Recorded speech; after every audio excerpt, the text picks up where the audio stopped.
Getting ready to go for a ride. It is a little late in the day, but we still got 2.5 hours of sunlight, so that's plenty of time because we don't have to go very far. 10 miles from here is out in the middle of nowhere.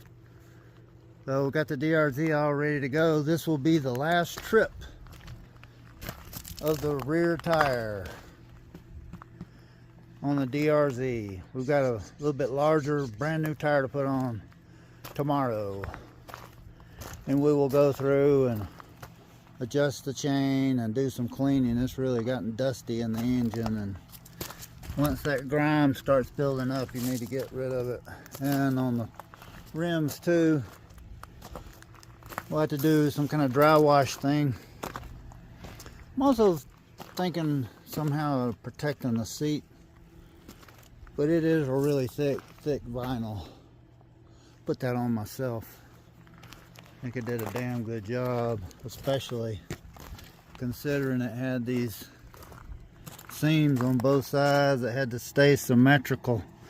And just kind of up at the top here, it is really thick, and it was hard to fold it over and keep it smooth, but I did a pretty damn good job. I'm telling you, it is a lot of work. It was a lot of work. I'm not looking forward to doing it again. So maybe you've noticed we've got some extra stuff. We got this thing loaded down with tools. Now that we had a flat tire 12 miles from here and had to ride back on a flat front tire, thankfully it worked out, but we want to now be prepared if we really have to change a tube, we can. So I brought my longer tire spoons. I'm going to eventually zip tie them to the rack. And I've just acquired this folding saw because once already we've been out on exploring way, I think it was up that way, about 15 miles off the pavement, and there was a big tree, big enough to where I couldn't move it, and it was just big enough to where you wouldn't be too big to saw, and maybe if I could just push it out of the way 6 inches, you could go angle between them.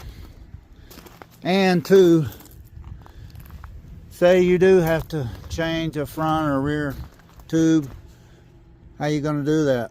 You can lay the motorcycle on the side, and that's just going to really, all the gas is going to come out. That's not cool. So you need to cut a piece of wood to put under the swing arm to prop up, or even the front, and that's where that saw will come in handy. Out on the trail, surely I can cut a piece of wood that would prop up and help me out in that situation, to where we could use the opposite tire that was flat and the kickstand to get the bike in the air enough to change the whichever front or rear tube we got to go to. And we've got a tube with us, and we've got means to put air in it. So we are good to go. We got extra batteries for our GoPros and our Insta360. Really liking the Insta360, but it is very vulnerable out here when the trail gets sketchy, making me want to think about moving it maybe onto my body somewhere, or my head, on top of the head, maybe, I don't know. And that would be dangerous too, but if the motorcycle falls on the left side, it's going to damage the camera. And the bike's going to fall. That's why we have all these guards and everything to protect stuff. But we don't want to mess up our camera if we don't have to. So let's get to the trail. We're going to Eagle Peak Road, I think. I think that's where we're going to go.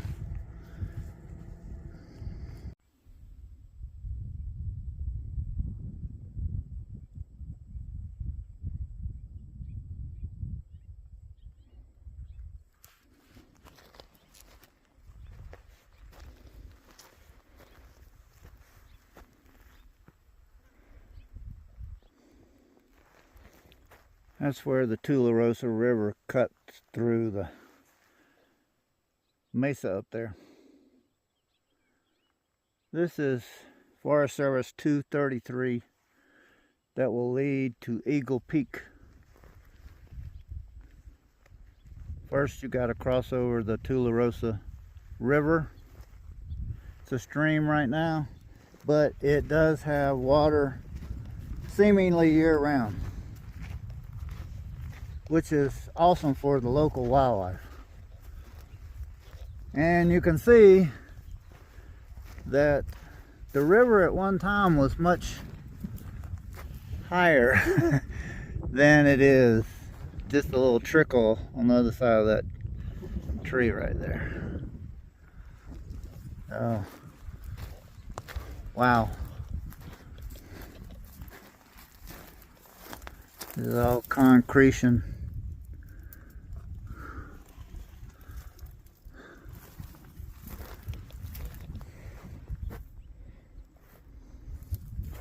There's got to be mountain goats in this area too. There's some old trees. Alright, let's get back to it. Oh man, I had someplace to put trash. That's the next thing, is I'm trying to gear up. Look at this huge ant bed. I have yet to see the ant. Trying to get all the gear together on the DRZ for any eventuality that we might have in front of us. Like we've already had a front flat tire that we had to drive back on the front tire for 12 miles. 10 of that on gravel, which was not fun. Basically had to go about 5 miles an hour with both feet dragging the ground. This is the last trip on the rear tire. We've got a new one, a larger one. And we've got the front down to 11 pounds. And it still has plenty of knobby left, but we might think about going ahead and ordering a new one just so we won't ever run into supply chain issues in the near future. Alright, that'd be cool to hike up there one day. Let's get back on the bike and this way.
Whoa.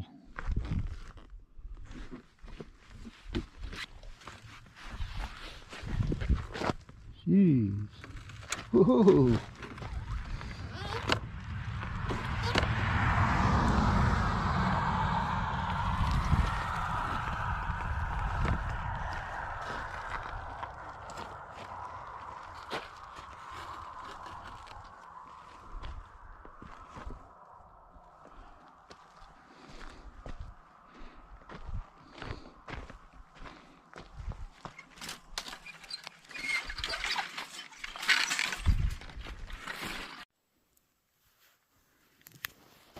Well, we've ridden in here to this spot right here that the elk frequent.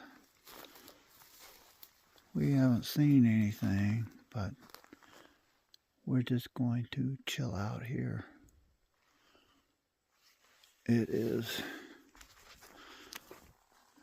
getting close to sundown. It's 6:45, so. But we are only 2 miles from the RV. This is a good place to go come shed hunting. And you can see that it's either elk or the cows. There's plenty of cow flock everywhere. But I've seen a lot of elk in here, and they could be anywhere at the moment.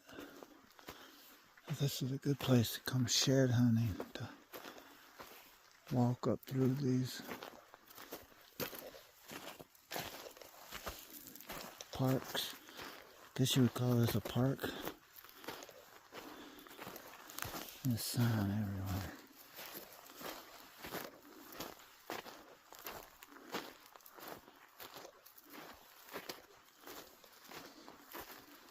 There's just miles and miles of ground to cover. And look at there, there's a open area up there. This is ideal habitat for them. Just need a little more rain.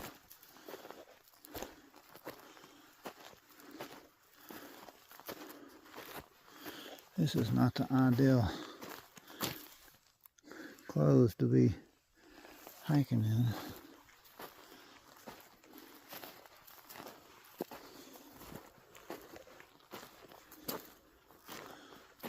But yeah, it's a great place to come shed hunting. You just park the motorcycle. You can chain it up if you wanted to, but you'd hear it start up before,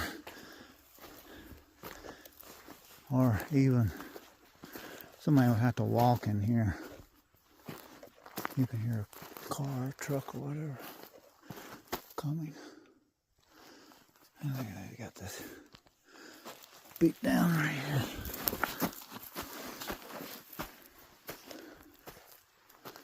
They got a big tree.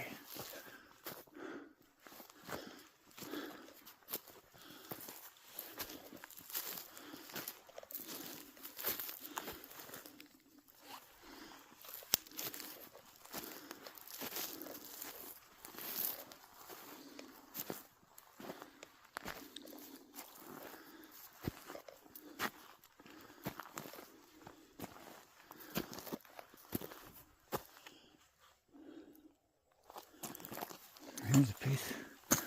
Isn't it? No. Nope, just a rock. It looked translucent.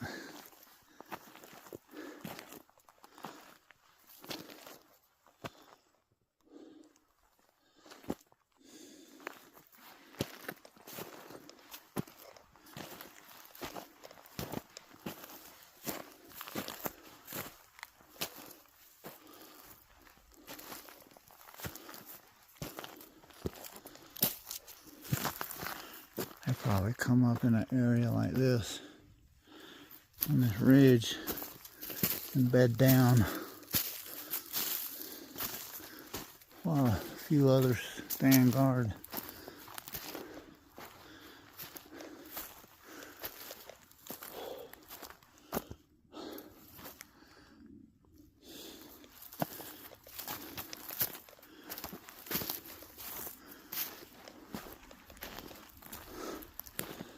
I don't go too far. I get turned around.